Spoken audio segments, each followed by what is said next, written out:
Hi friends, எல்லாருக்கும் வணக்கம். இன்றைக்கி நேரத்தோடய எழுந்திரிச்சிட்டேன். எழுந்திரிச்சதுக்கப்புறமா என்னோடய வேலையை வந்துட்டு ஸ்டார்ட் பண்ணிவிட்டேன். ஏஞ்ச உடனே பார்த்தீங்கன்னா அந்த அலாரம் அடிக்கும் பார்த்தீங்களா, 5 மணிக்கு நான் அலாரம் வைக்கிறேன் அப்படின்னா அந்த பெட்டை விட்டு எழுந்திரிச்சு வந்துடுவேன். அப்படி பெட்டை விட்டு எந்திரிக்காமல் அதை அப்படியே படுத்துக்கிட்டு இன்னும் ஒரு 5 நிமிஷமோ இல்லை 10 நிமிஷமோ தூங்கலாம் அப்படின்னு நினச்சோம் அப்படின்னா அவ்வளோதான், அப்படியே லேட் ஆகிடும். அலாரம் அடித்த உடனே நம்ம பெட்டை விட்டு எழுந்திரிச்சு வந்துட்டாலே பார்த்தீங்கன்னா அந்த சுறுசுறுப்பு வந்து தன்னால் வந்துடும். இல்லை அங்கேயே உட்காந்துட்டு இருந்தோம் அப்படின்னா அவ்வளோதான், முடிஞ்சு போச்சு.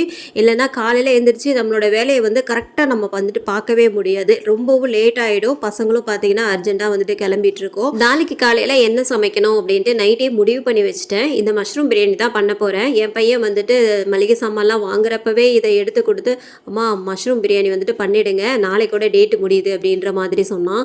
அவனுக்காகவே இந்த மஷ்ரூம் பிரியாணி வந்துட்டு பண்ணேன். என்னன்னு தெரியல, இந்த மஷ்ரூம் பிரியாணி வந்துட்டு ரொம்பவும் பிடிச்சிருக்கு அவங்களுக்கு. இந்த சிக்கன் பிரியாணிக்கு என்ன சைட் டிஷ் பண்ணுவேனோ அதையே வந்து பண்ணி கொடுத்துட்டேன். இந்த ரைத்தா பண்ணுவேன், அதுக்கப்புறமா வந்து முட்டை வேக வச்சு கொடுத்துருவேன். காலையிலே எழுந்து முட்டையும் வேக வச்சுட்டேன். அதே மாதிரி இந்த ரைத்தாவும் பண்ணிட்டேன்.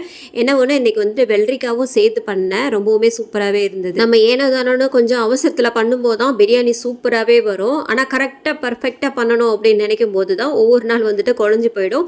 இன்றைக்கி பார்த்தீங்கன்னா ரொம்பவுமே சூப்பராக வந்திருந்தது மஷ்ரூம் பிரியாணி. இந்த ஸ்கூலில் போன வருஷம் வரைக்கும் ஸ்நாக்ஸ் எல்லாம் பசங்க எடுத்துகிட்டு போயிட்டு தான் இருந்தாங்க.